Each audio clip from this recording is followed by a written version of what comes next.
Kekayaan wanita emas Hasnaini pernah viral siapkan uang sedekah 50 miliar rupiah.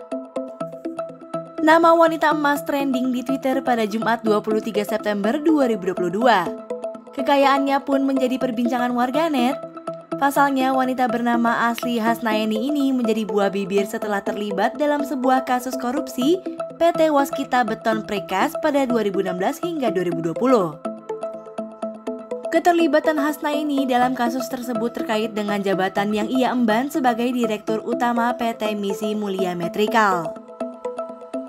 Kerugian negara atas kasus ini mencapai 2,5 triliun rupiah. Meski awalnya wanita emas diperiksa sebagai saksi, namun akhirnya dia ditetapkan sebagai tersangka. Selain wanita emas, Kejaksaan Agung juga menahan satu pensiunan karyawan PT Waskita Beton Precast bernama Kristadi Juli Haryanto. Sebelum KJ dan wanita emas, Kejagung juga telah menetapkan 4 tersangka lainnya. Namun, penangkapan wanita emaslah yang paling disorot dan menghebohkan publik, sebab dirinya tampak berteriak dan menangis histeris saat petugas mengamankan dirinya ke dalam mobil tahanan.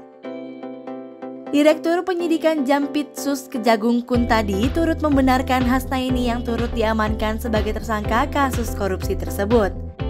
Sebagaimana yang ia sampaikan pada konferensi pers pada Kamis 22 September 2022. Kekayaan wanita emas pun sebenarnya turut disorot. Namun, belum ada data pasti mengenai seberapa tajir wanita tersebut. Pada 2016 lalu, wanita emas pernah menyiapkan dana 50 miliar rupiah untuk kebutuhan kampanye.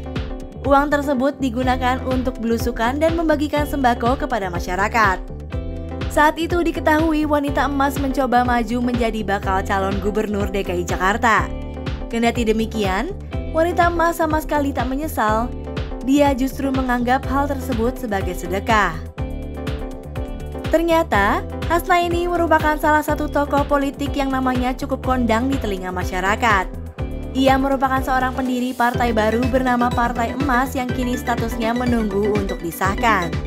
Bahkan, nama Hasnaini pernah mencuat ke publik lantaran dirinya sempat mengajukan diri sebagai calon ketua umum Partai Demokrat di KLB Partai Demokrat. Sayang, karirnya harus berhenti ketika kasus dugaan korupsi itu mencuat. Saat diamankan oleh petugas Kejagung, Hasnaini tampak menunjukkan perilaku histeris. Ia menangis keras sembari sesekali menutupi wajahnya dengan sehelai kain yang masih ia bawa. Petugas juga terpaksa harus membopong Hasnaini ke dalam mobil tahanan.